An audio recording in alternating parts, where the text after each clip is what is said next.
Oke, langsung kita ke materi ya, semoga apa ya, nggak terlalu berat buat teman-teman juga karena saya nggak tahu nih kira-kira dari teman-teman yang ada di sini apakah udah ada beberapa anak yang mungkin menguasai teknik perfilman atau sinematografi atau mungkin ada yang masih baru atau mau belajar, kita sama-sama sharing nanti di sini. Jadi, materi yang saya sampaikan kalau memang ada yang mau nanya juga nanti silakan ditanyakan karena nanti, ada sesi tanya jawab juga kan ya.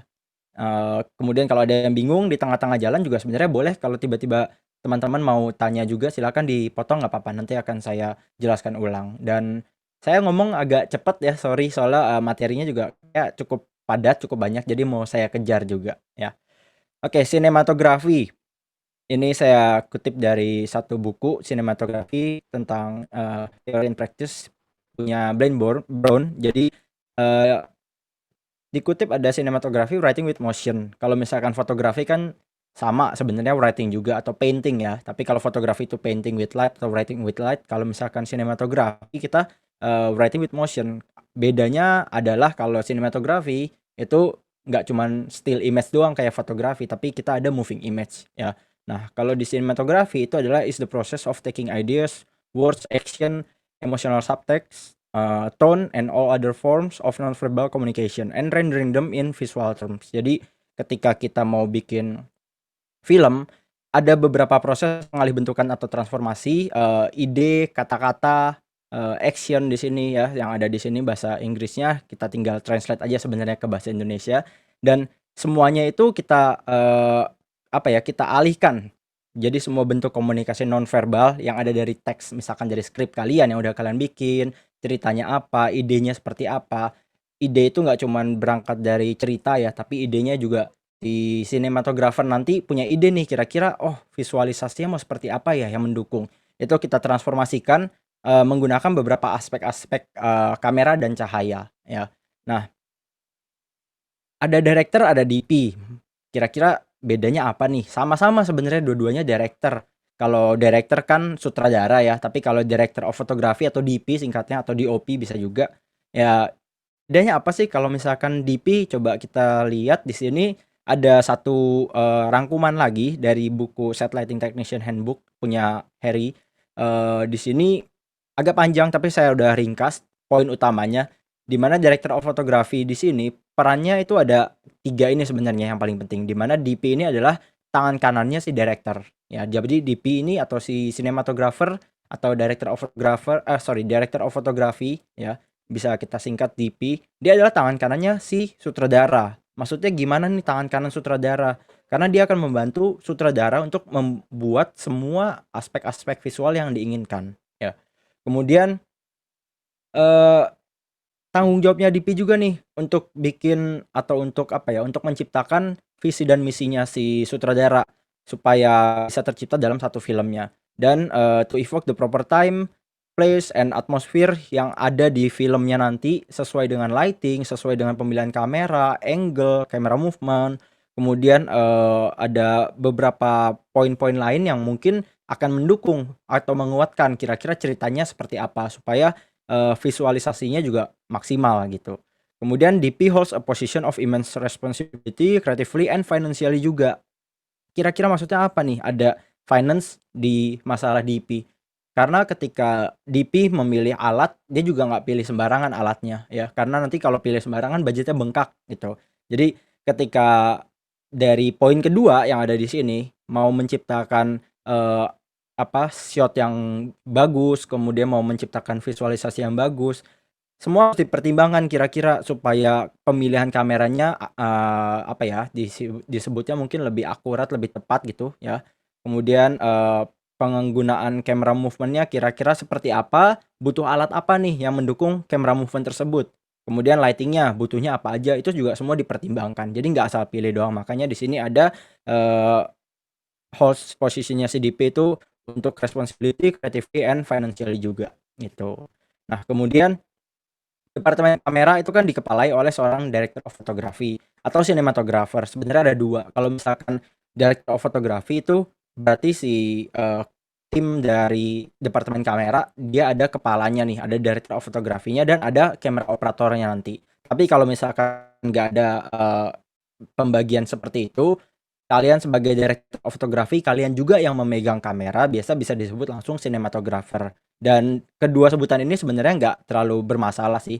Kalian mau sebut langsung sebagai director of photography pun juga nggak masalah gitu. Jadi departemen kamera intinya dikepalai oleh seorang director of photography atau cinematographer yang tugasnya membantu sutradara dalam menerjemahkan visi filmnya secara visual yang tadi udah dikutip juga ya, dan dengan menggunakan aspek-aspek kamera dan cahaya.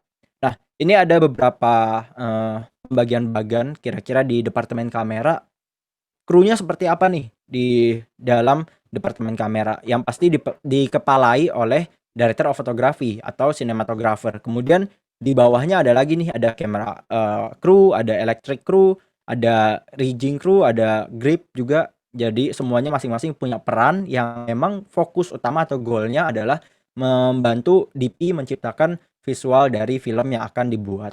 Kemudian kalau teman-teman lihat juga di bagian kamera, ada kamera operator, ada first ASCAM, ada second ASCAM atau asisten kamera ya, itu AC, asisten kamera, ada loader atau data wrangler, kemudian ada DIT di bawahnya juga, itu digital imaging technician. Jadi sebenarnya kru dari tim kamera nggak cuman ada kamera operator sama si orang-orang lighting, tapi cukup luas di sini ya.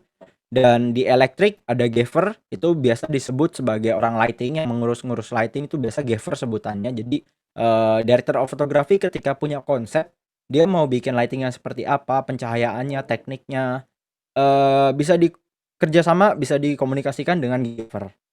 Dan gaffer dibantu oleh bass boy elektrik, ada electrician juga, dan di bawahnya masih di divisi elektrik sebenarnya.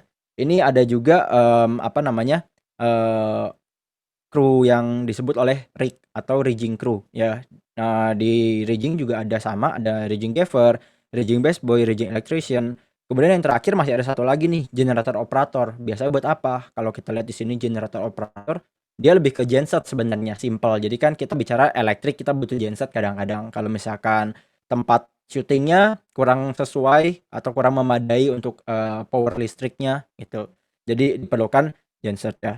Kemudian yang berikutnya ada grip. Kalau grip ini membantu si tim kamera nih. Jadi kalau elektrik ada gaffer dibantu sama orang-orang rig, kemudian ada grip membantu tim kamera. Buat apa?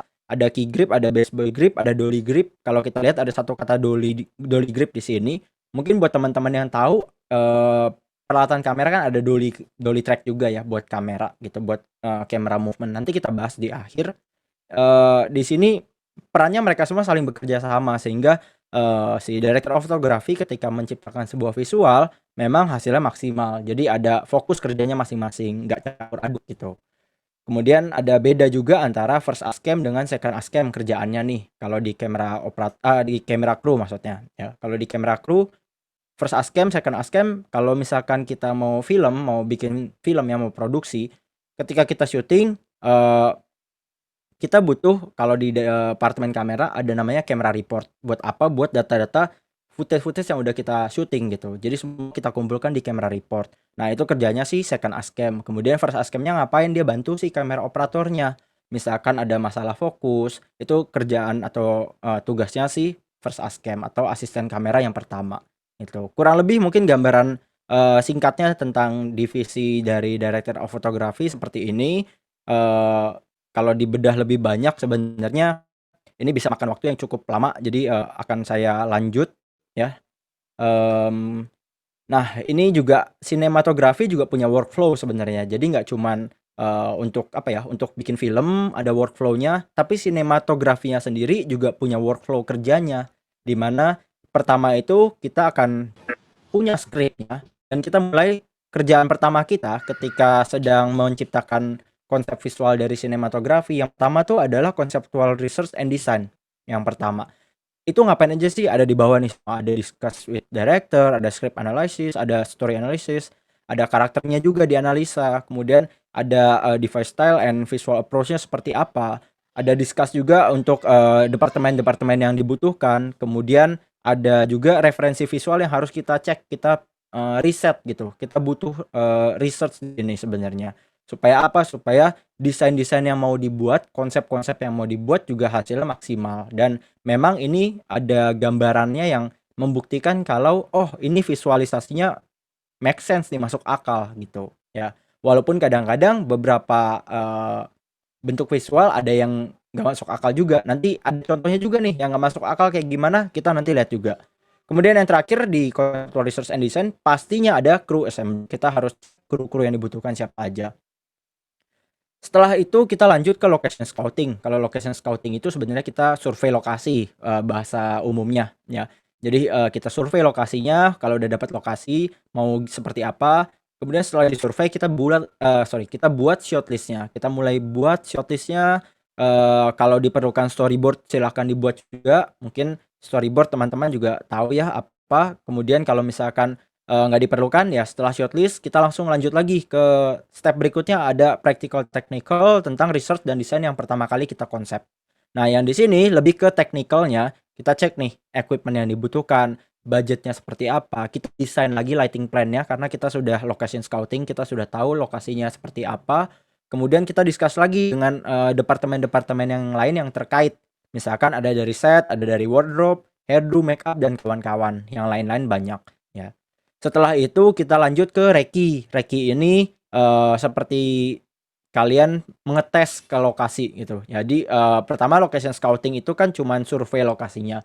Kalau reki kalian ngetes nih di lokasi, ngecek di lokasi, cek framing, kurang lebih seperti itu. Cek framing apa sih, cari angle kameranya, titiknya di mana, kemudian kira-kira shotnya seperti apa yang mau dibuat, tepat gak nih dari angle yang ini, titik kamera yang ini, kurang lebih seperti itu. Jadi direki dulu nih ya. Setelah itu baru lanjut berikutnya, setelah reki kalau ada perbaikan shortlist itu diperbaiki dulu. Kalau ada perbaikan equipment list juga diperbaiki. Siapa tahu alatnya ada yang perlu dikurangin bisa silakan, atau ada yang mesti ditambahkan juga silakan. Kemudian didesain lagi juga lighting plan-nya, siapa tahu ada perubahan, storyboard-nya pun juga sama dan yang lain-lain juga yang mungkin diperlukan untuk dirubah setelah kita tahu, oh di lokasi kira-kira akan ngambil gambarnya kayak apa ya gitu.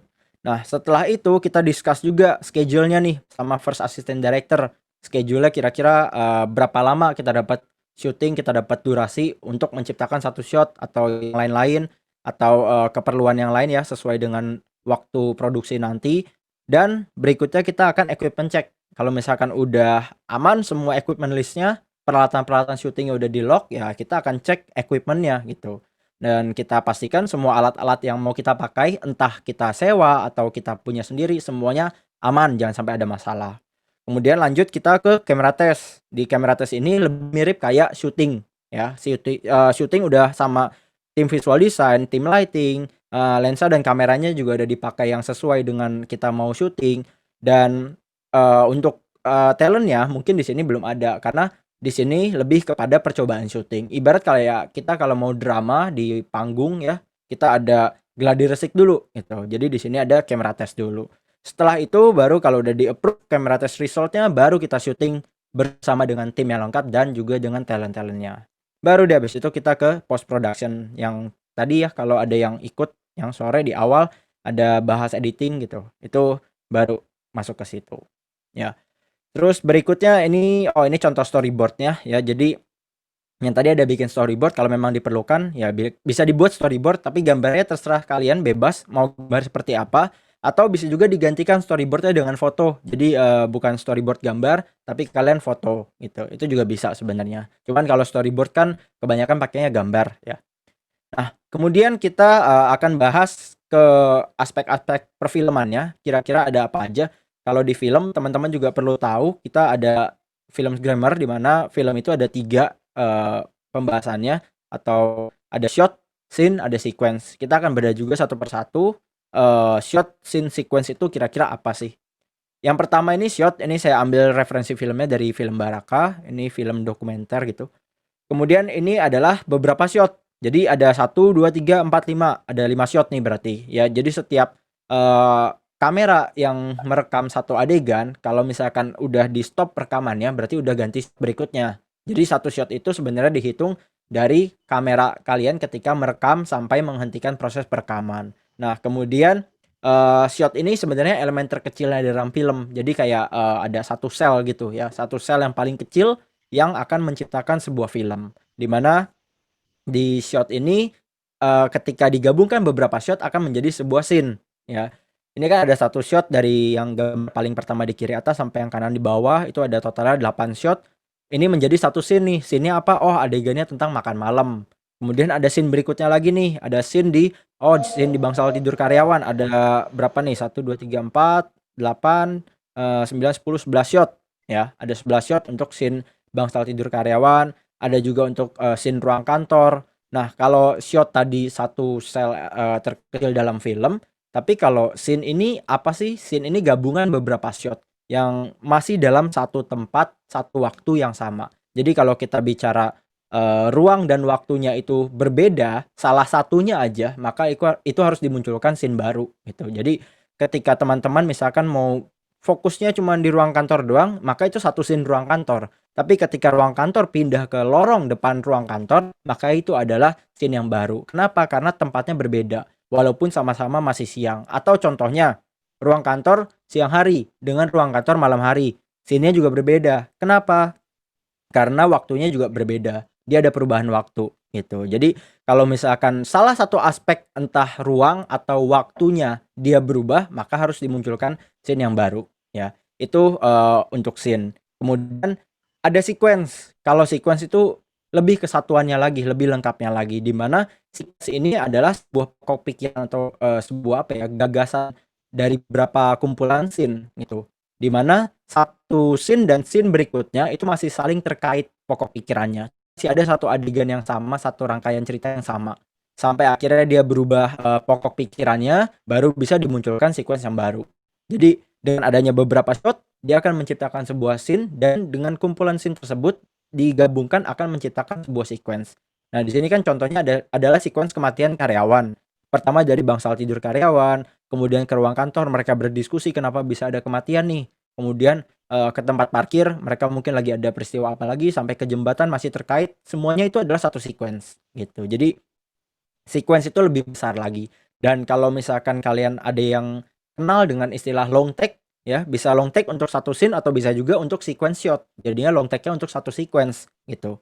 Uh, ini referensinya juga saya ambil dari film Beautiful ya. Jadi buat teman-teman yang mau mempelajari lebih jauh lagi mungkin dari film-film yang lain pun juga bisa. Teman-teman bisa amati kira-kira perubahan setiap scene-nya ada di mana, perubahan setiap sequence-nya ada di mana ya. Kalau kita ibaratkan ke apa ya, kalau mungkin dulu teman-teman belajar bahasa Indonesia, ada kata, ada kalimat, ada paragraf, sama halnya dengan film. Jadi film grammar di sini maksudnya ada shot, scene dan sequence. Shot itu kita ibaratkan kata, jadi kumpulan kata-kata akan membentuk sebuah kalimat ya. Kemudian dari beberapa kalimat akan membentuk sebuah paragraf gitu. Jadi perumpamaannya seperti inilah kurang lebih. Ada shot, scene, sequence, masing-masing kita umpamakan shotnya kata-kata, scene-nya itu kalimat, sequence-nya itu adalah paragraf, begitu. Nah, itu sekilas tentang film grammar, sehingga kita akan masuk ke pengembangannya lagi, di mana kalau kita bikin film, kita tanggung jawabnya untuk bikin visualisasi film atau ceritanya, kita juga harus kenal dengan beberapa type of shot di sini, ya. Ini ada yang saya highlight merah, ada close up, ada medium shot, ada long shot, itu basic-nya ya. Jadi shot type utamanya adalah close up, medium shot, long shot, di mana masih ada pengembangannya lagi. Ada extreme close up, ada big close up, ada medium close up, medium long shot, ada very long shot, ada extreme long shot, ada juga two shot, three shot, group shot, cut away, cut ins. Semua ini nanti kita akan lihat contohnya satu persatu ya. Tapi 3 shot utama itu bukan 3 shot utama, sorry, maksudnya 3 tipe shot utama itu adalah close up, medium shot, long shot, di mana ada extended-nya lagi ya. Nah, ini contoh-contohnya. Ada juga singkatannya. Jadi kalau misalnya teman-teman mau bikin shortlist nanti, di kolomnya shortlist itu akan ada kolom shot type ya. Shot type-nya mau apa nih? Mau extreme close up atau extreme long shot. Nah, kalian nggak perlu tulis panjang-panjang gitu. Jadi teman-teman bisa pakai singkatannya. Kalau extreme long shot disingkat XLS, bisa juga pakai ELS. Jadi yang diambil sebenarnya huruf terdepannya itu. Mau pakai X bisa, kenapa? Karena kita kan bicara ekstrim, terbiasa dengan X gitu ya, ekstrim. Jadi kalau mau pakai XLS bisa, mau pakai ELS juga bisa. Ukuran shotnya itu seperti ini. Jadi orangnya kecil dan yang diambil establish lokasi. Ini contoh, eee, still frame-nya. Jadi, seperti ini, orangnya kecil, di sebelah kiri tuh ada anak kecil baju kuning ya, dan sekelilingnya akan terlihat tempatnya seperti apa, dan kalau misalkan mau diberikan suasananya, lebih apa ya, lebih terlihat, maka sering banget orang-orang pakai extreme long shot, dan biasanya juga dipakai buat establish lokasi atau memperkenalkan lokasi gitu. Kemudian ada lagi very long shot. Jadi setelah extreme long shot, very long shot, sama singkatannya ya, masih semua, huruf depannya aja yang diambil, ini VLS. Ukurannya lebih dekat lagi ke kamera, jadi nggak sekecil yang tadi di extreme long shot. Ini contohnya kalau misalkan dari still image-nya, dari still frame-nya, sorry. Nah, anak-anaknya di sini keluar sekolah nih, pulang sekolah gitu. Ya, ini very long shot, shot type-nya. Kalau misalkan kita mau deketin lagi, maka akan masuk ke long shot. Kalau long shot ini sebenarnya hitungannya adalah full body, dari kepala sampai kaki semuanya terlihat dalam satu frame, tapi tetap diberikan batas di atas kepala supaya nggak terkesan nabrak dengan, frame di layar kalian nanti. Kemudian, ini ada medium long shot, patokannya selutut ya, bisa disingkat juga atau bukan disingkat, sorry, bisa disebut juga knee shot, karena selutut knee shot gitu. Kemudian ada lagi medium shot, bisa disebut juga waist shot karena sepinggang ya, medium shot itu sepinggang patokannya. Kemudian medium close up itu sedada ya, patokannya sedada, medium close up. Kemudian close up dia di atasnya dada tapi deket pundak patokannya, itu. Jadi masih terlihat nih, mungkin seperti kita ketika lagi di zoom sekarang pada shot-shotnya semuanya di kameranya close up kayak gitu ya. Kemudian ada lagi big close up, lebih deket lagi nih, tapi yang dihilangkan ada di jidatnya. Jadi kalau tadi di close up ini semua kepala masih ada patokannya sepundak, mirip-mirip kayak pas foto, seperti medium close up juga kayak pas foto juga kadang-kadang. Kemudian kalau big close up, dagunya ini masih ada, tapi kita hilangkan dari keningnya, gitu. Jadi kita potong di keningnya atau sebaliknya, dagunya yang hilang, kening yang in frame juga bisa sebenarnya, gitu. Kemudian ada lagi lanjutnya extreme close up, sesuai namanya extreme dan ini close up, berarti dekat aja salah satu, anggota tubuh yang mau di-shot, misalkan mata, hidung, mulut, atau yang lain itu extreme close up, seperti itu. Dan singkatannya seperti yang, lain-lain sama ya, huruf depannya aja nih yang diambil, extreme close up berarti SCU dan lain-lainnya juga sama, gitu. Ini semua shot type-nya, tapi ini ya, based on human proportion ya, jadi nggak bisa kita pakai ke benda. Kalau misalkan kita mau bicara extreme close up, misalkan saya pegang baterai nih, ini baterai misalkan shot type-nya mau dibikin extreme close up, ini baterai juga ada, banyak extreme close up-nya, entah satu baterai ini doang full keambil ini extreme close up, atau bisa aja kita extreme close up mau ke mereknya doang nih, yang kecil di tengah, kalau ini agak ngeblur nggak bisa. Nah, di sini, di tengah sini ya, kalau misalkan kita mau ngambil mereknya doang, ya mungkin aja ini bisa jadi extreme close up gitu, tapi disesuaikan dengan kebutuhan karena shot type yang ada di sini semuanya based on human proportion. Jadi lebih ke manusia. Binatang pun juga berbeda. Dan ketika manusia, anak kecil dengan orang dewasa pun juga berbeda karena, tingginya kan beda. Cuman kita tetap masih bisa menyamakan, long shot-nya anak kecil seberapa kita sesuaikan gitu. Oke, setelah shot type kita akan masuk ke komposisi. Ini ada beberapa basics tentang komposisi ya.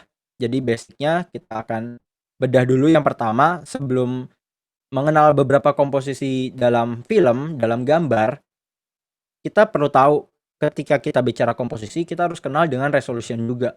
Resolution itu jumlah piksel yang menyusun dalam suatu gambar digital atau foto atau video apapun bentuknya, intinya gambar digital ya. Jadi banyaknya jumlah pikselnya itu juga akan mempengaruhi, akan merepresentasikan batas detail objek yang terekam yang bisa ditunjukkan melalui media display, mau dari monitor, proyektor HP, komputer atau yang lain-lain.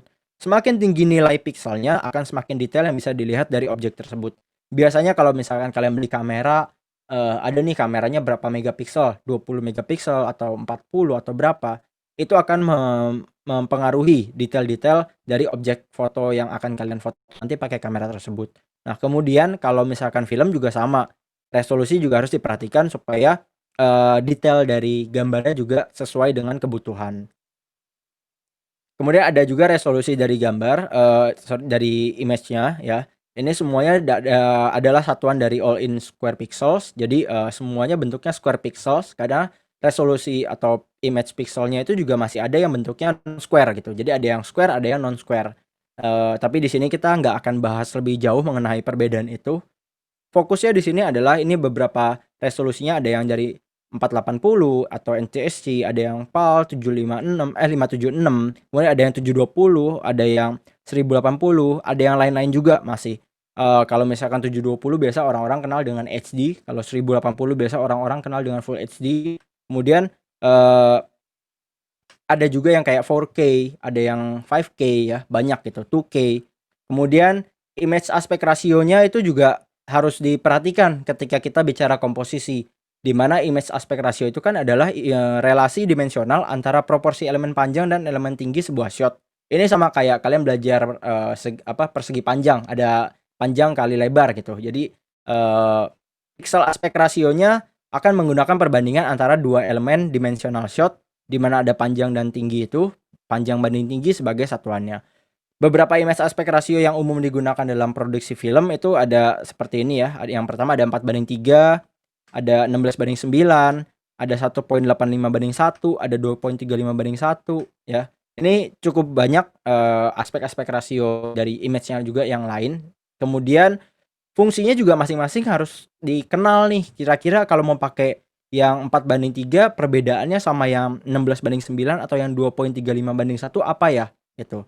Kalau kalian lihat dari perbedaan ukuran panjangnya mereka kan ini akan mempengaruhi field of view-nya kita juga ketika kita mau lihat di frame kita mau menampilkan apa nih kira-kira. Apakah kita butuh yang lebar atau kita butuh yang lebih sempit gitu. Itu akan mempengaruhi pemilihan image aspect ratio. Cuman pada umumnya kebanyakan semua film kan menggunakan aspek rasio 16:9 ya. Jadi ini yang standar lah yang paling sering digunakan gitu. Nah, ini contohnya nih misalkan ke pengaruh lebarnya. Kalau kita lihat di film Joker nih ada perbedaan dari gambar yang atas sampai yang paling bawah. Kalau kita lihat yang paling atas framingnya menggunakan 1.33:1 atau 4x3 ya. Ini fokusnya kita hanya melihat oh ada Joker di sana dan dia ruangannya di mana nih kira-kira kita bisa tebak-tebak gitu.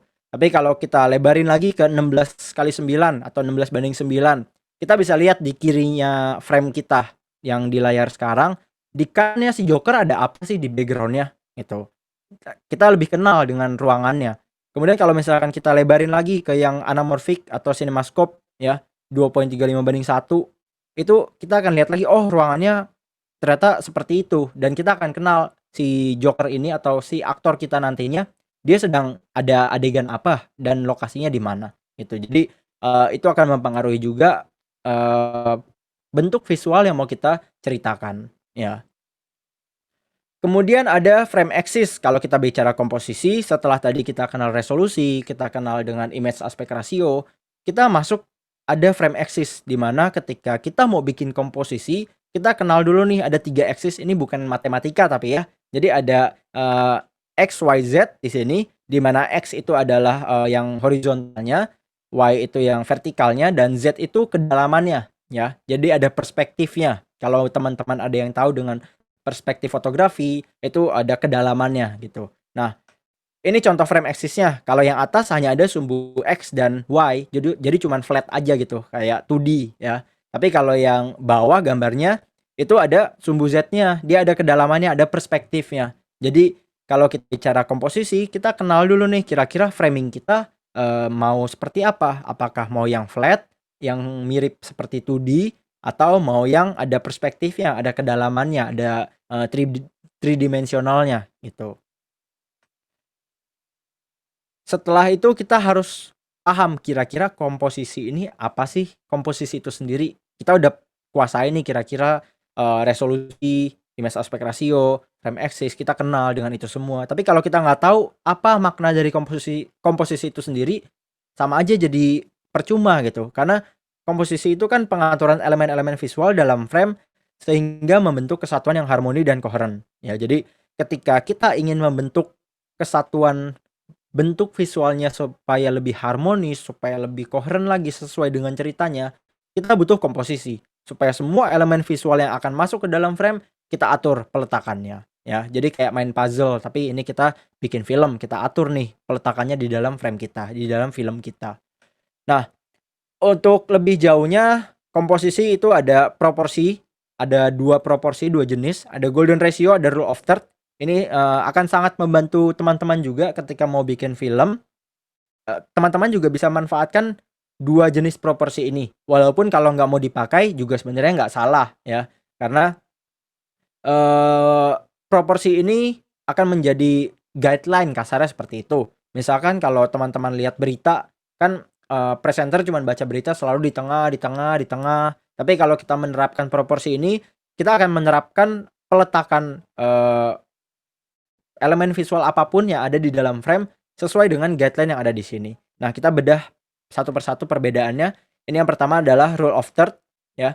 Kalau kita lihat rule of third, ini ada guideline-nya seperti ini, di mana penempatan elemen visualnya, entah itu objek atau subjeknya atau karakternya, kita bisa letakkan dia di titik-titik merah ini. Jadi di persimpangan garis antara garis vertikal dengan garis horizontal yang ada di guideline kamera kalian. Nah, ini rule of third. Mau ditaruh di mana, bisa diatur nih peletakannya, kira-kira di kiri atau di kanan. Ini contohnya, ada di kiri bawah, sorry di kanan bawah ya, ada peletakannya di situ. Kemudian ada juga dibagi 2, ada yang di kiri, ada yang di kanan.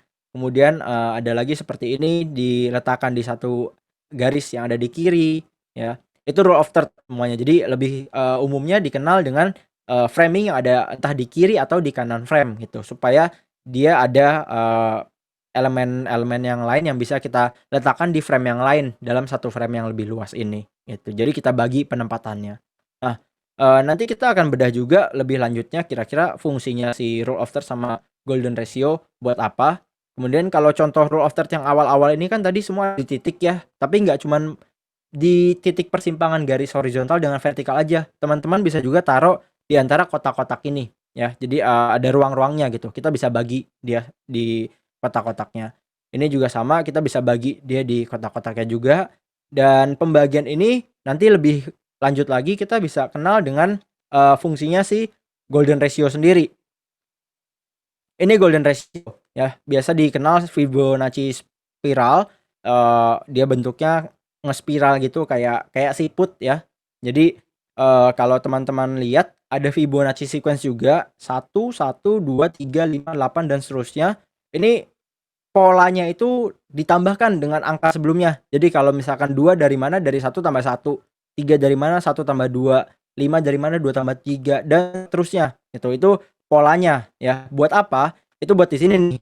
Jadi ada 1 dari yang paling kecil tuh kalau kita masukin si Fibonacci spiralnya ya, 2, 3, 5 dan seterusnya. Ini mungkin kalau teman-teman ada yang paham atau dengan apa ya, kertas kan ada A3, A2 ya, ada A4, A5 gitu. Itu kan beda-beda ukurannya ya. Mirip-mirip kayak gitu, kayak kertas benernya. Tapi di sini kita manfaatkan buat menjadi proportion dalam komposisi film. Nah, ada V-nya juga, rasionya itu 1:1 dengan, 0,618. Jadi kalau kita lihat adalah 1:1618 gitu. Ini satu tarik garis lurusnya, guideline-nya juga mirip kayak si rule of third buat golden ratio ya. Kalau kita lihat contohnya seperti ini contoh, penerapannya di dalam film.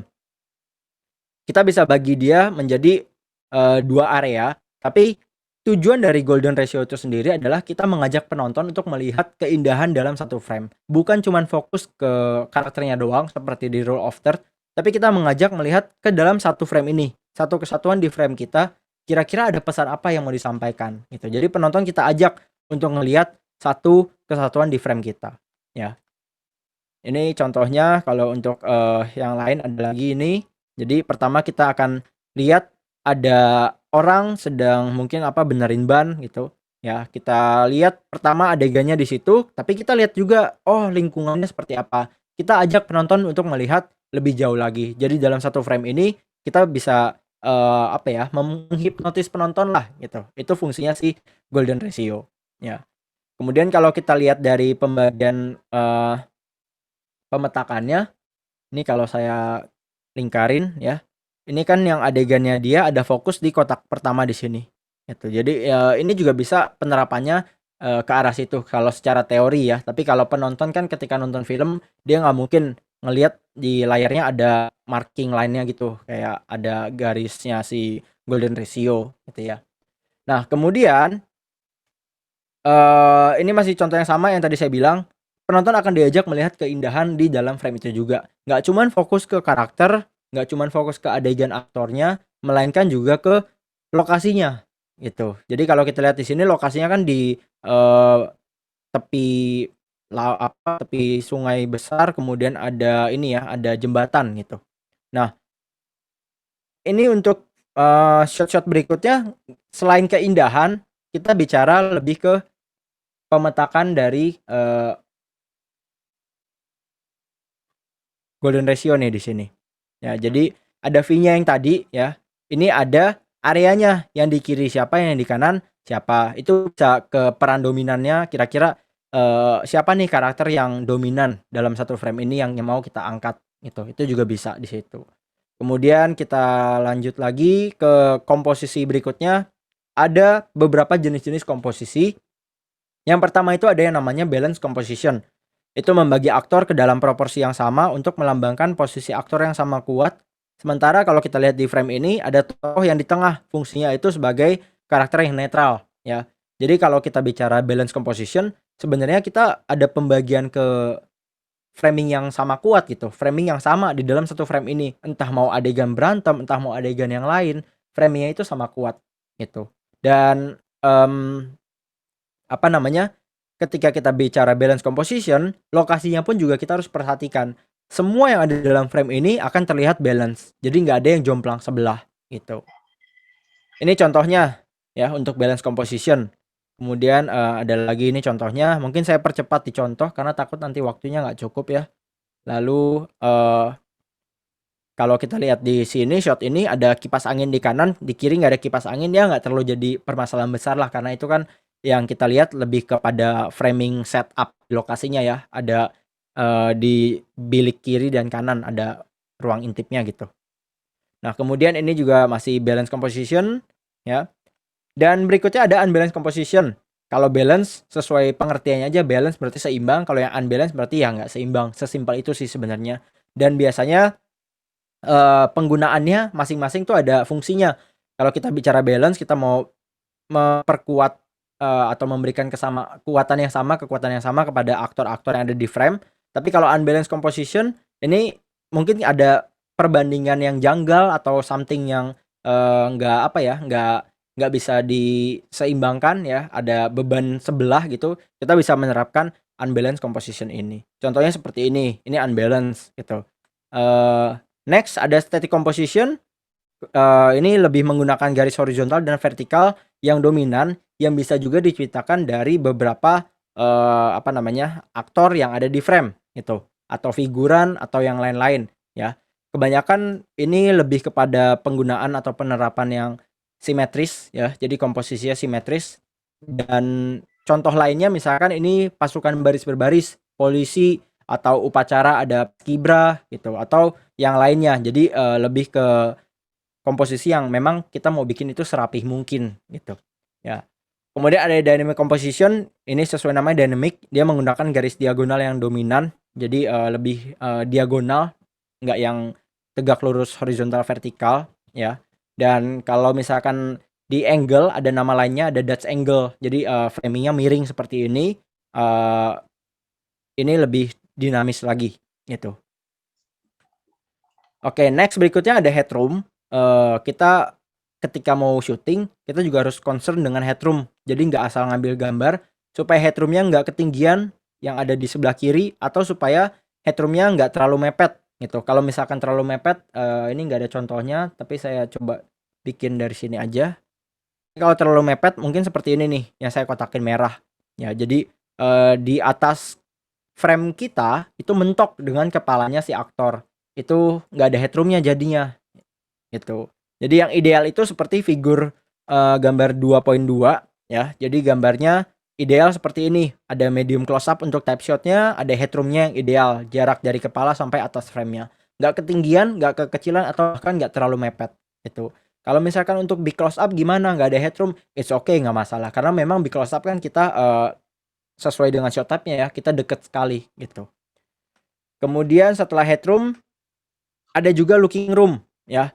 Looking room itu, ruang di depan aktornya sampai garis batas frame, mau di kiri atau di kanan batasnya, gitu. Jadi ini contoh looking room yang di sebelah kiri gambarnya ada looking room, kalau yang di kanan itu malah, nggak ada apa ya, nggak ada space yang cukup untuk looking room. Terlalu banyak space yang terbuang untuk, background gitu, dan kadang-kadang ini nggak kita perlukan sebenarnya, gitu. Kecuali misalkan kita mau bikin nggak ada looking room-nya, kita mau bikin kayak ada rasa yang nggak nyaman, atau kita mau bikin aktornya nanti akan melirik ke area yang too much space itu, ya itu juga bisa disesuaikan dengan kondisi, visualisasinya. Ini contoh looking room, ya. Jadi ada looking room-nya, ini ada looking room-nya juga. Ini saya percepat lagi ya, takutnya waktunya nggak keburu. Ini contoh-contoh looking room-nya. Kemudian ada juga setelah, looking room kita punya ada leading room. Kalau tadi looking itu melihat, kalau leading ini memberi ruangan bagi aktor untuk bergerak, mau maju atau mau ke belakang, ada leading room-nya. Jadi ruang di depan aktor atau benda yang akan bergerak sampai batas frame di depan aktor. Nah, contoh leading room seperti ini, misalkan orangnya lari ke kanan frame, berarti kasih space di kanannya supaya nggak kesannya orangnya nabrakin frame gitu, atau kamera operatornya ngejar-ngejar orang gitu. Jadi nggak kesan kayak balapan antara aktor dengan, kamera operator gitu. Kemudian ini untuk kaki doang, misalkan mau jalan, ya dikasih arah nih kira-kira ruang kosongnya kemana supaya ada leading room dan penonton tahu, oh arah geraknya subjeknya bergerak kemana gitu. Ini contohnya ya kalau untuk di film still frame-nya, ini ada leading room-nya.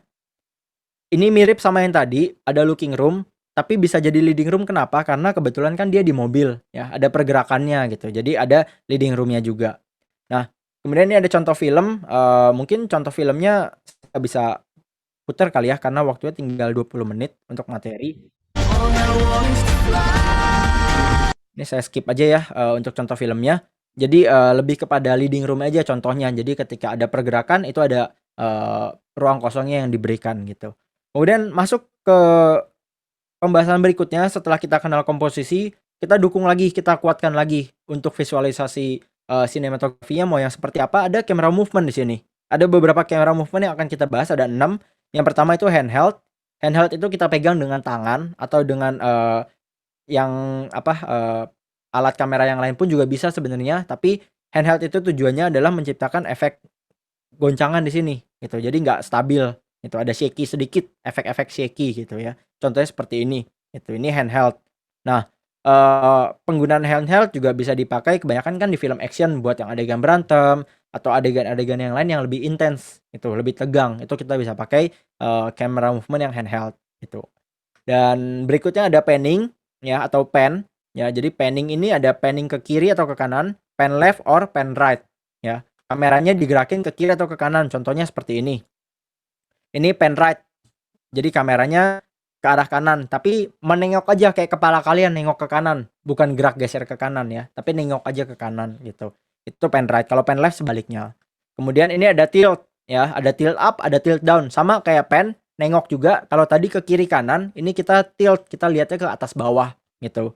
Jadi kita nengok juga ke atas atau ke bawah. Contohnya seperti ini. Ini tilt up. Jadi kita dari bawah, kita tilt up ke atas, kita perlihatkan kira-kira apa nih yang mau kita tampilkan di frame-nya gitu. Kemudian next berikutnya ada track. Jadi kalau tadi tilt itu sama, pan masih stay di satu tripod atau mungkin nggak pakai tripod juga bisa, handheld ya, walaupun handheld dia bisa pakai, tilt up juga sama. Kemudian berikutnya ada track. Track itu lebih, kepada mirip-mirip kayak ada relnya ya. Jadi kalau track itu track in atau track out, mau pakai dolly track ini yang, rel ini namanya dolly track, itu bisa, nggak mau pakai pun juga bisa ya. Jadi kalau track in, track out contohnya seperti ini. Ini saya nggak pakai dolly track, saya pakai, gimbal aja. Ini track out contohnya ya, jadi mundur ke belakang atau kita track in, maju ke depan gitu, kita ikutin aja aktornya sesuai dengan kebutuhan, ya. Kemudian ada juga crab. Crab ini crab left atau crab right. Kenapa namanya crab? Karena kayak kepiting kan, cara jalannya kalau kepiting kan, miring-miring gitu ke kiri kanan, ya jadi namanya crab.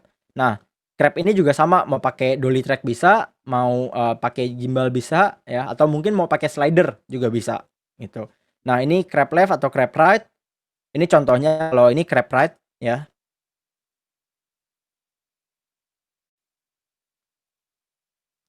Waduh nge-lag sebentar ya. Oke.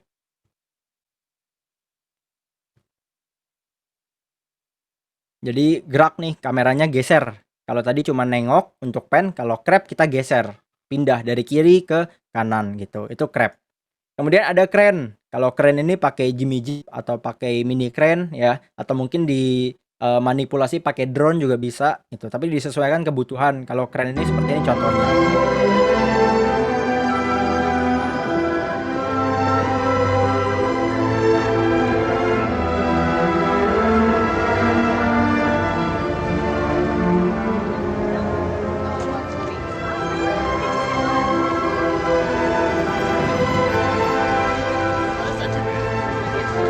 Stop the music. Hey, Beg your hello, pardon. sir. Hello, sir. You did not pay me. Shenzi haram. What are you और doing? पैसा Where you देवा going? होकर चली क्यों? Hey. पैसा होकर Hey, चली you क्यों? deaf तुम्हारा idiot? पैसा- This guy didn't pay me, man. Nah, kalau misalkan kita pakai crane, kita juga bisa combine dengan kamera movement yang lain sebenarnya. Kita mau bikin ada pan ya bisa, kita mau bikin ada track in track out juga bisa. You know,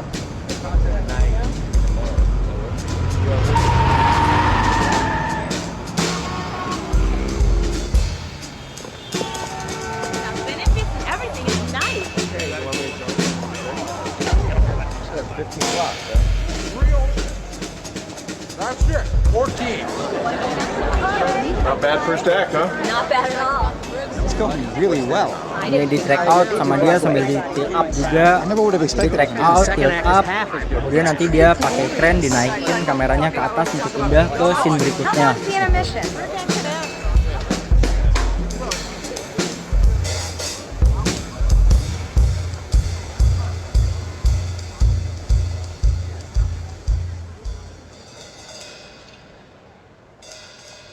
Nah udah, jadi fungsinya si crane itu buat shot-shot yang memang kita nggak bisa pakai kamera operator ya, kita butuh crane untuk menggerakkan kameranya gitu ya. It's going great out Oke, there. setelah camera movement kita akan masuk ke lighting. Di lighting ini nggak cuman bicara tentang lightingnya sendiri alatnya, tapi kita juga untuk menciptakan pencahayaan itu ada dari kamera juga. Jadi nanti kita akan bahas ada dua. Yang pertama lighting dari alat-alatnya, yang kedua kita bahas dari kameranya langsung. Ya. Lighting itu fokus ke basicnya adalah 3-point lighting. Kalau kita bicara lighting, kita ada punya 3-point lighting nih basicnya. Ada key light, ada fill light, ada backlight, ada tambahan satu namanya background light. Jadi kalau misalkan sekarang teman-teman lihat di sini, ini kameranya di tengah, aktornya menghadap ke kamera. Kita punya key light, fill light, dan backlight. Tapi kita punya juga background light yang bisa menerangkan background. Jadi backlight dan background light itu sebenarnya berbeda. Itu. Jadi jangan sampai tertukar atau malah disamakan gitu. Satu persatu kita bahas. Key light adalah sumber cahaya utama dan pembentuk bayangan atas objek. Key light mampu membuat penonjolan atas bentuk atau karakteristik objek. Posisinya ada 30 derajat atau 40 derajat dari aksis kamera ya. Sekitaran itu lebih atau kurang juga bisa diatur, di-adjust lagi. Dan key light adalah lighting yang di setup pertama kali. Kenapa? Karena kita harus setup nih kira-kira light source yang membentuk bayangan atas objek ini akan ada di mana dan berasal dari mana. Contohnya seperti ini, key lightnya di setup ya. Kemudian masuk yang ke contoh still frame-nya. Ini kalau kita lihat yang keras itu dari mana? Ada dari kanan frame. Berarti itu adalah key light-nya. Karena di sebelah kiri frame-nya atau di sebelah pipi kanan aktornya itu akan ada shadow gitu. Jadi key light-nya ada di sebelah kanan frame. Asalnya dari situ. Ini juga sama, key light-nya dari lampu yang ada di ruangan nih. Jadi ada di sebelah kanan aktornya ya. Ini dari kanan frame juga, dari kiri aktornya ada key light-nya seperti itu. Itu key light ya. Jadi cahaya utamanya yang punya highlight yang paling keras dan membentuk bayangan di objeknya juga itu. Nah, untuk contoh still frame ini kalau teman-teman lihat key light-nya satu dari jendela, tapi key light ini juga bisa menjadi backlight sebenarnya karena kebetulan key light-nya kan menyebar ya dari depan sampai belakang gitu. Jadi kita bisa bikin key light dan kita bisa bikin backlight juga dari key light-nya gitu. Ini key light-nya dari atas. Ini sama ya, masih ada rasa ya highlight-nya di area mana, jadi teman-teman bisa tahu juga, oh area itu adalah, asalnya si key light gitu. Kemudian next ada V-light. V-light itu sumber cahaya kedua yang fungsinya tadi mengurangi mengurangi bayangan atas objek yang ditimbulkan oleh cahayanya si key light itu. Jadi ketika kita mau kurangi bayangannya yang ditimbulkan key light, kita pakai V-light. Kita isi light-nya, biasanya tempatnya ada di posisi yang berlawanan dengan key light. Contohnya di sini untuk floor plan diagram lighting-nya. Jadi ada posisinya berseberangan berlawanan dan kita isi area sisi lainnya supaya shadow-nya nggak terlalu keras itu. Ini contoh yang tadi ya, kalau kita lihat di sebelah kiri kan masih lebih soft, shadow-nya nggak langsung hitam pekat karena memang diberikan V-light di situ gitu. Masih sama contoh-contohnya, kemudian masuk ke backlight. Backlight adalah atau separation light ya. Jadi backlight itu dia nama lainnya separation light, dia memisahkan objek dengan background. Jadi fungsi sumber cahaya yang menerangi dari backlight-nya si aktor, dari belakangnya si aktor, itu buat memisahkan objek atau aktor atau subjek dengan background-nya gitu. Selain itu backlight juga berfungsi untuk menampilkan outline objek. Buat apa? Buat memperkuat supaya aktornya lebih terpisah dengan background-nya ya. Ini backlight posisi penempatannya. Kemudian kalau kita mau bikin background light, ya background light itu sesuai namanya background light, berarti menerangi background-nya gitu. Kemudian ini contohnya, kita punya backlight, kita punya background light. Jadi sekaligus nih bisa jadi properti gitu. Kemudian ini sama ada backlight-nya, ada background light-nya juga ya. Jadi menerangi belakangnya si subjek atau si aktor. Nah, ini kalau kita lihat ada outline di aktornya ya. Jadi terbentuk outline-nya seperti itu. Itu fungsinya si backlight. Kemudian ini sama juga ini juga sama ya, ada outline-nya kerasa ya, jadi ada separation light di situ, ada pemisahnya. Itu fungsinya si backlight. Kemudian next masuk ke berikutnya ada light source. Berdasarkan jenis sumbernya, cahaya ada dua nih, ada yang natural light, ada yang artificial light. Kalau natural light itu semua cahaya bersumber dari alam. Jadi matahari, lilin, api, itu semua cahaya-cahaya natural light gitu. Kalau artificial light itu cahaya buatan, cahayanya sumbernya dari proses elektronis. Mau ke lighting, lampu, senter, monitor, layar HP, dan lain-lain itu semuanya ada artificial light. Kenapa sih ada dua seperti ini? Karena kita punya logika sebenarnya dalam film. Dalam sebuah produksi film, terutama buat kita sebagai sinematografer, kita bicara di ranahnya sinematografi, intensitas natural light itu kadang-kadang nggak cukup nih buat bikin atau buat memenuhi exposure yang diperlukan kamera. Kalau misalkan kita mau syuting siang hari di ruang kelas sekolah ya, kita kurang cahayanya di ruangan itu. Kita pakailah artificial light juga. Buat apa? Buat membantu atau menggantikan intensitasnya si natural light yang kurang tadi. Jadi setup artificial light-nya dibuat atau di-setup sedemikian rupa senatural mungkin sesuai dengan logika natural lighting-nya. Kalau pakai matahari berarti kira-kira cahayanya warnanya apa, kerasnya seberapa, itu juga disesuaikan dengan logikanya. Nah, sehingga pendekatan ini disebut dengan motivated atau naturalistic lighting. Jadi lebih natural gitu. Meski setup motivated lighting tadi dibuat senatural dan selogis mungkin, kalian sebagai sinematografer atau sebagai DP juga perlu melakukan manipulasi. Untuk apa? Intensitasnya, arahnya, color temperature-nya, dan logika sumber cahaya artificial light-nya supaya apa? Sesuai dengan visual yang dikehendaki. Jadi masih masuk akal nih, masih make sense gitu. Kemudian untuk logika sumber cahaya, DP juga bisa menempatkan lighting itu sebagai properti di dalam shot seperti tadi contohnya yang ada di backlight, ada properti lampu di dapurnya, di dindingnya. Itu disebutnya on screen atau practical light ya. Atau bisa juga yang off screen tapi hanya menciptakan sugesti atau memberikan sugesti sumber cahaya tersebut. Jadi ada dua nih, ada yang on screen, ada yang off screen. Nah, kalau misalkan kita lihat di sini contoh-contohnya, ini semua pemanfaatan dari light source ya. Kita bisa lihat di sini kira-kira ini ruangan, terangnya dari mana nih lampunya. Ini off screen karena kita nggak punya lampunya di frame ini. Tapi kalau kita munculkan lampunya, maka ini on screen akan menjadi practical light. Kita akan tahu, oh ini lampu meja makan gitu ya. Kemudian ini practical light juga kita tahu, oh ini lampu ruangannya. Tuh, kalau misalkan ini kita nggak tahu apakah pakai cahaya matahari doang atau apakah ini studio studio yang tertutup kita setup sedemikian rupa dari artificial light supaya ada kesannya ini cahaya matahari gitu. Nah, berikutnya ini juga masih contoh-contoh dari, lighting source ya, ada cahaya mataharinya, kita bisa lihat ada jendela di sana, dan kalau misalkan kurang cahayanya, ya kita berikan lighting juga di depan, jadi nggak cuma mengandalkan cahaya matahari, gitu. Ini juga masih sama, dari jendela, ini, sama juga dari artificial light atau dari natural light kita nggak akan tahu karena kita nggak bisa lihat light source-nya, dari mana, gitu. Jadi ada sugestinya aja. Oke, ini saya percepat. Oh, ini dari api ya, natural light gitu. Saya percepat ya. Pictorial lighting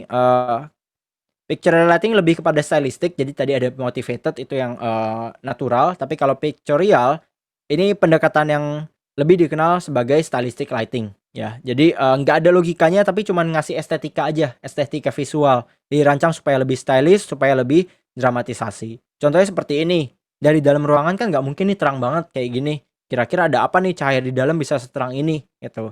Itu nggak masuk akal gitu. Jadi buat stylistic aja. Ini juga sama malam hari. Nggak ada cahaya bulan yang dari samping kanan kan, bulan kan di atas gitu, dan bulan juga nggak bisa menerangi seterang ini gitu. Jadi logikanya nggak make sense. Nah, makanya disebut pictorial lighting atau stylistic. Kalau yang ini kita lihat sebenarnya kayak logikanya masuk akal sih, tapi yang bikin nggak masuk akal kalau teman-teman perhatikan, light source jatuh dari atas ke topi, kemudian mukanya full kena ada cahaya juga. Harusnya kan di atas ada topi, berarti area muka ketutup cahayanya karena topi gitu. Tapi di sini enggak. Jadi ini bisa disebut pictorial lighting, kurang lebih seperti itu. Ini juga masih sama, cahayanya kayak apa nih, kayak cahaya ilahi gitu kesannya ya. Ini buat stylistic ya. Ini cahaya bulan juga sama, malam-malam tidur ruangannya lampunya dimatikan, tapi nggak mungkin cahayanya seterang ini itu, kecuali ditembak lampu dari depan ya. Oke, ini ada lighting diagram atau floor plan. Jadi ketika teman-teman mau setup lighting juga sama, kita ada lighting diagramnya, ada floor plan-nya juga nih.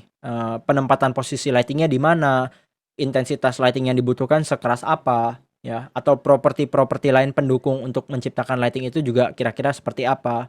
Ini contoh setupnya, ini hasilnya. Kemudian kalau kita bandingkan di sini ya, jadi sesuai dengan floor plan, lampunya ada di sebelah mana, aktornya di sebelah mana, sehingga tercipta hasil yang sedemikian rupa gitu. Next kita ada masuk ke basic of exposure control. Ini kita gabungin sama camera gears juga ya, karena saya akan kaitkan kamera gears juga. Jadi exposure di sini untuk mengontrol exposure. Exposure sendiri adalah jumlah cahaya yang diterima sensor kamera. Jumlah cahaya ini akan menentukan sebuah objek akan terlihat berlebih cahaya atau disebut juga overexposure, atau kekurangan cahaya underexposure, atau mungkin normal ya, normal exposure gitu. Nah, dalam mengatur exposure ini akan ada yang namanya triangle exposure, di mana ada shutter speed, aperture, ISO. Mereka itu akan saling terkait ketiga aspek ini ya. Ini contohnya overexposure, ini under, yang ini normal. Kurang lebih seperti itu. Walaupun ini nggak jadi acuan yang tepat juga karena macam-macam untuk tempat visual atau bentuk visualnya itu banyak ya. Ini triangle exposure-nya. Ini kalau kita bedah nih agak lama nih, makan waktu. Saya kalau misalkan ngajar juga membedah ini bisa makan waktu sampai 2-3 jam cuman bahas ini doang, satu ini doang. Kenapa? Karena kita perlu kenal triangle exposure ini, shutter speed, aperture, ISO itu kan ada di body kamera ya. Tapi mereka itu saling berkaitan, saling mendukung. Kalau misalkan kita rubah satu angka, kita lihat di shutter speed doang, kalau angkanya semakin lama bukaan dari kameranya untuk menangkap cahaya, maka dia akan menangkap cahaya lebih banyak lagi sehingga gambarnya akan lebih terang. Tapi gerakannya akan lebih blur, ada motion blurnya di situ. Sedangkan kalau kita bikin 1/4000 angkanya, itu cepet banget buka tutupnya. Cuman kayak crack gitu, lebih cepat dari mata kita mungkin ketika kedip. Dan cahayanya jadi gelap, jadi kurang yang masuk gitu. Karena baru dibuka udah ditutup lagi, belum cahaya masuk udah ditutup gitu ibaratnya. Dan motionnya lebih nge-freeze. Kenapa? Karena lebih cepat ditangkep, tak langsung ditangkep gitu. Kayak kita kedip ya, bisa langsung menangkap dengan cepat gitu. Nah, si shutter speed ini creative intent-nya adalah control motion ya, dan shutter speed ada di body kamera. Kemudian kalau aperture, angkanya juga ada di situ, angka-angkanya berapa, angka aperture atau diafragma ya, ada di lensa. Dia creative intent-nya mengontrol depth of field atau ruang fokus ya. Dan lensa itu kan mencari fokus gitu. Jadi kalau misalkan aperture-nya, bukaan diafragmanya kita buka selebar mungkin, maka angkanya kecil, cahayanya akan masuk banyak seperti logika yang tadi di shutter speed. Tapi depth of field-nya sempit. Jadi shallow depth of field dia. Tapi kalau kita ganti angkanya lebih besar, maka diafragmanya akan lebih mengecil bukaannya sehingga cahaya yang masuk lebih minim, dan cahayanya lebih minim kan otomatis exposure-nya juga under ya, gelap. Tapi depth of field-nya dia bisa luas. Dia sangat-sangat tajam dari aktor sampai ke belakang gitu. Kalau sekarang mungkin di muka saya ini fokusnya cuma ke saya, background-nya tembok-tembok tempat saya ngeblur gitu karena depth of field-nya menggunakan aperture yang kecil angkanya. Yang terakhir ada ISO. Ini nggak ada creative intent, cuman ada kelemahan kalau ISO kita naikin angkanya akan semakin noise gambarnya nanti ya. Jadi berpengaruh kepada kualitas gambar aja ya. Angkanya di situ, angka semakin kecil cahayanya gelap, angka semakin besar cahayanya akan semakin terang. Itu ada di body kamera juga kalau ISO. Nah, triangle exposure ini kalau yang tadi saya bilang kita mau bedah itu bisa cukup lama. Kenapa? Karena pemahamannya juga cukup kompleks gitu ya. Jadi kita percepat aja, tapi teman-teman cukup tahu oh ada triangle exposure ketika kalian nanti mau bikin film, misalkan mau produksi TV juga harus kuasai itu. Ini fungsinya masing-masing ya. Mungkin ini direkam kan ya, nanti mungkin teman-teman bisa lihat lagi ulangannya ini fungsinya, atau mungkin mau di screenshot ya silakan, atau mungkin dari sumber yang lain pun juga ada kok, banyak yang menjelaskan beberapa hal-hal tentang triangle exposure ini ya.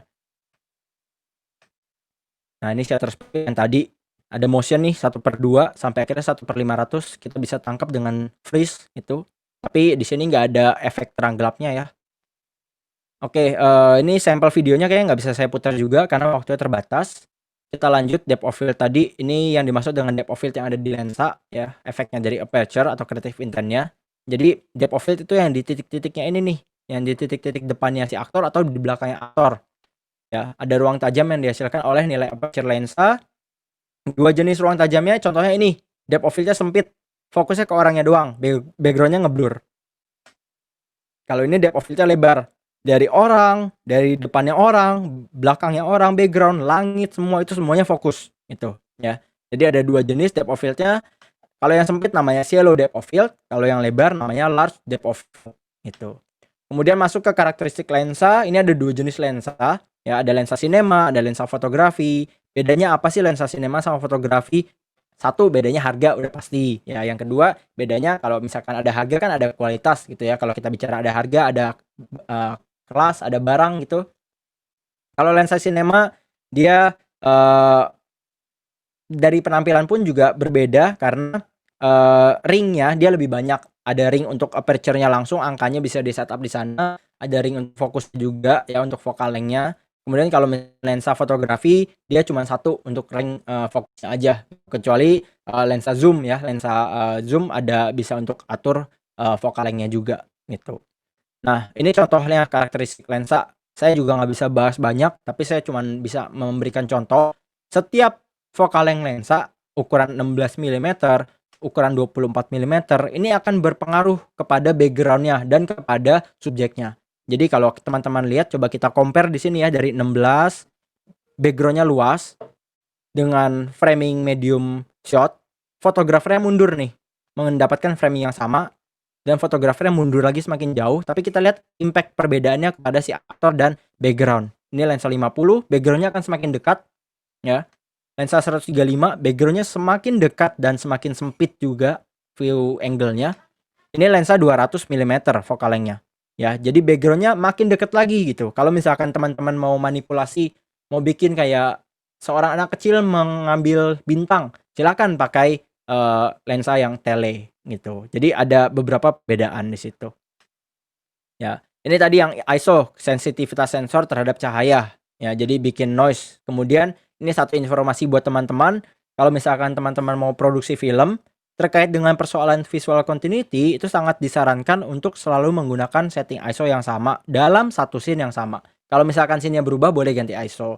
Kalau satu scene ada 10 shot, usahain 10 shot itu pakai set ISO yang sama supaya apa? Looks dari sensitivitas sensor kamera itu untuk cahayanya nggak berubah gitu. Jadi kualitas gambarnya masih sama untuk segi cahaya, ya. Terus selain dari kamera, kita juga punya dari filter. Ada ND filter nih, ada 2 ND filter, ada yang, ND, ada yang gradual, ya. Itu satuan-satuannya mungkin saya nggak akan bahas banyak, tapi teman-teman cukup tahu ada angka-angkanya. ND filter ada ND 3, 6, 9, beda-bedanya adalah semakin gelap, gitu. Jadi kalau kita lihat barangnya seperti ini, seperti rempengan kaca, kotak. Kalau misalkan untuk, di lensa fotografi dia bulat, ya. Nah, ini contoh gambarnya, perbedaannya. Kalau yang kiri masih overexposure di langit, kita kasih gradual ND filter, maka akan menjadi normal exposure.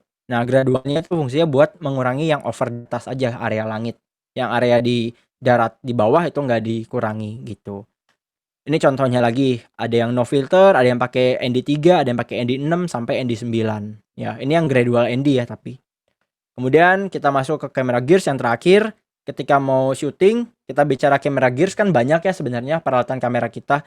Mulai dari kamera, mulai dari lighting, audio untuk mic-nya, kemudian ada stand lighting-nya, ada memory card juga jangan lupa. Karena kalau nggak ada memory card kita sia-sia ya, udah syuting tiba-tiba nggak bawa memory card gitu.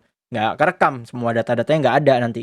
Kemudian ada monitornya membantu buat kamera operator dan buat Ascam juga supaya Ascamnya nggak sipit ngeliatin layar kamera yang kecil nyari fokus ya, kasihan Ascamnya nanti. Kemudian jangan lupa ada clapper. Buat apa nih clapper? Buat bantu si editor nanti. Ketika mau ngedit dan si second Ascam juga mau nyatet camera report ya, dia cukup catat data-datanya yang ada di clapper ini ya.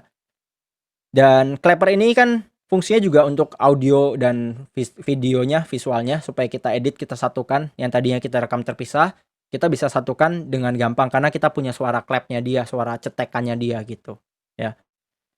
Kemudian ini masih peralatan kamera juga, beberapa peralatan kamera. Ini ada namanya matte box buat nyimpen atau buat naruh si filter tadi ya, ND filter kita masukin ke matte box ini ya.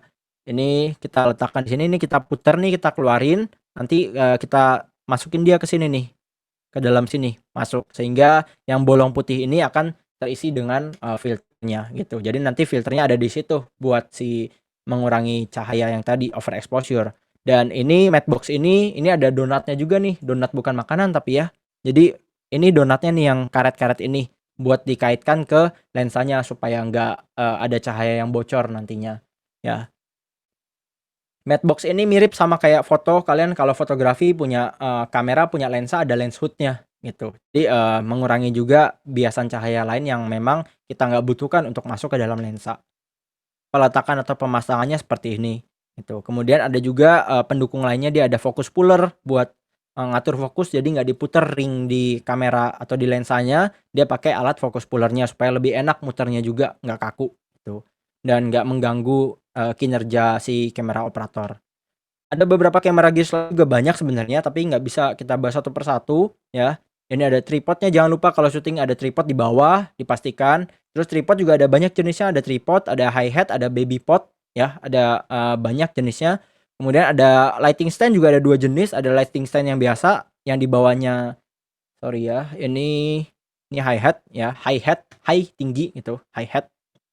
Kemudian di bawahnya ini ada light stand. Kemudian di sebelahnya ada C stand. Kalau si C stand sama light stand bedanya si C stand ini dia lebih fleksibel, ada armnya, ada lengannya dia. Jadi dia bisa lebih fleksibel lagi pengaturannya gitu. Dan kakinya ini modelnya kayak kura-kura, namanya turtleneck gitu. Nah, kemudian kalau tools yang lain mungkin ada slider, ada audionya jangan lupa, ada audio recordernya, alatnya, ada mic-nya, dan pastikan bawa headphone ya buat si orang audionya gitu. Dan banyaklah alat-alat yang lain gitu ya. Kemudian di lokasi pun juga akan sedemikian rupa hasilnya seperti ini. Dan satu hal yang paling penting yang biasanya orang-orang abaikan tuh, bawa monitor males karena maunya yang simple.